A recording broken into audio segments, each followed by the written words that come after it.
welcome to another episode of Electrical Theology, Esoteric Life Coaching. I am your host, Charles. Thank you for joining me, guys. I appreciate each and every one of you at this time doing the like button, tickling that algorithm, and telling them you want to keep getting more of these videos and share them with your friends. Alright, guys, let's get started.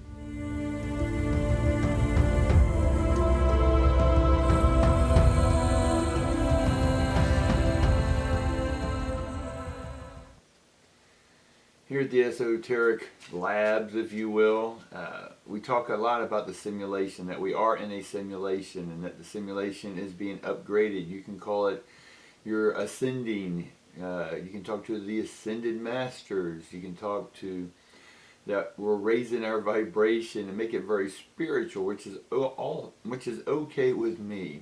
I stumble over those words because my logical mind tries to override my heart mind, my spiritual mind, and because it's comfortable, it's easy, right? So a lot of times we do things in life and because it's easy and we avoid the difficult.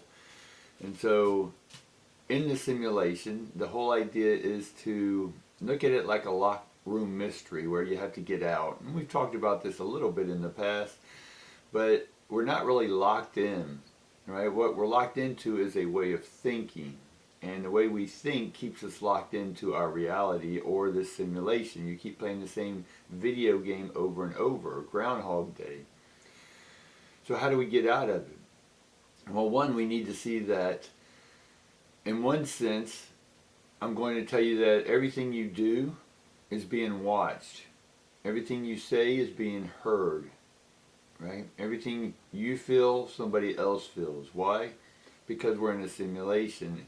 We have people observing us playing this simulation or going through the simulator, much like a pilot training to fly commercial airlines. And they have to fly in a simulator and they're in the cockpit themselves, if you will, but then an instructor or co-pilot or whatever the scenario may be to learn. But on the outside you have the operators observing everything you do. They observe everything you say. Right? So in one sense we can say, oh my God, that's restricted, that's overlord, that's big brother, sister, or whoever. But the religious people they're okay with this. Why? Because they believe God sees everything, hears everything, is omnipresent, is omniscient, all that good stuff, guys. So I'm basically saying the same thing, right brain and left brain. We're all being watched, we're all being heard. Call it big brother, call it God, it's the same thing. Now, knowing that you're being watched, what would you say differently? What would you think? How would you think differently? How would you treat people differently? Right? If you can see yourself treating other people, the way you treat people, the way you speak to people, right? Would you look at yourself and go, "Oh my God, that's horrible," or "Oh my God, that's awesome," right? So a lot of what we do is go under the pretense in the present tense that you're always being watched in the simulator, right? This isn't for some punishment. This isn't bad karma. You're not living this life because you didn't get it right in the last life, right? That's the old system. That's the old hive mind that wants to punish you for everything you think and say, right? They want to make you feel less than. They want to make you feel that you need someone's forgiveness, right?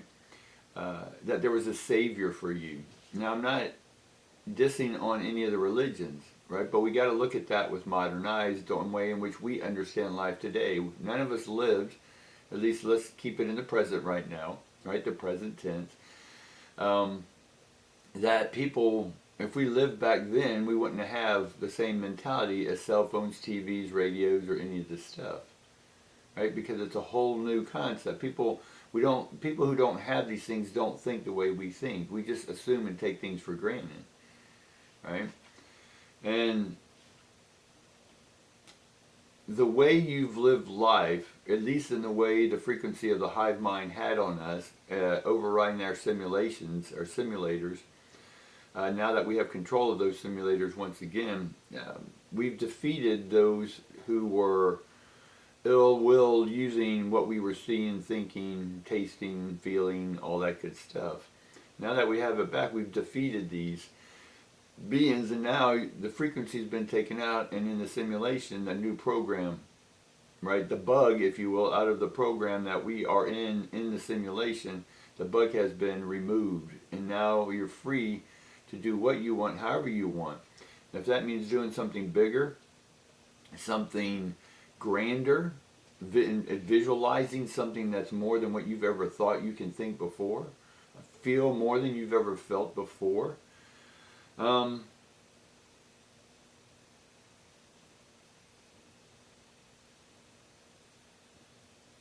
you won't feel so defeated. You won't feel like you're up against the world, right? The world, the simulation's here for you to be the best pilot you can be. You always see that license plate, God is my co-pilot. God is electricity for me. That's how it sees and is everything, because it is everything. I am electric. My soul is electric. My spirit is electric. My soul is a subdivision of the spirit. Does that make sense?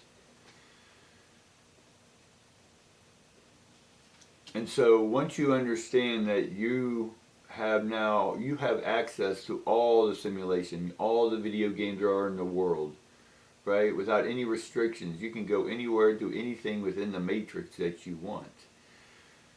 And once you sort of understand that, life happens very quickly, right? Not that life speeds up, but that things in your processes, your brain, are going to be able to understand things at a rapid pace, faster than the older people. Right? Now, I'm not saying older people cannot process this, but their lives have not been prepared or stimulated by all this technology. Right? There are a few, but again, we're talking about a simulation, and can people handle that higher vibration, that ascension of energy? Right? Some won't be able to because they're not meant to. They're meant to go ahead and wake up out of the simulator, and then they have free will to come back into the simulator and then play another role or do the same role over again. Right? That's when you hear the near-death experiences. They go and they see the light and they see their relatives. Yeah, because they're standing right there in front of them in the simulation, because they get alert that, hey, the person, your friend, relative, whatever in the simulation is about to wake up. Come greet them so they're not so scared. Let them get acclimated. Then you get to sit down with someone and review how you acted, what you did, right? St. Peter's Gate theory, or folklore, where you get to sit down and go over all the game plan. If you ever watch football and Peyton Manning or any of these quarterbacks now, they don't have paper, they have iPads. They look at the play and the replay of what they did and go, okay, put me in again. When I go back in again, I want to do this play. So you're having the opportunity right now, while you're alive, is to replay what you didn't do instead of having to come back time and time and time again in the simulator. Right? This is basically what you know as reincarnation.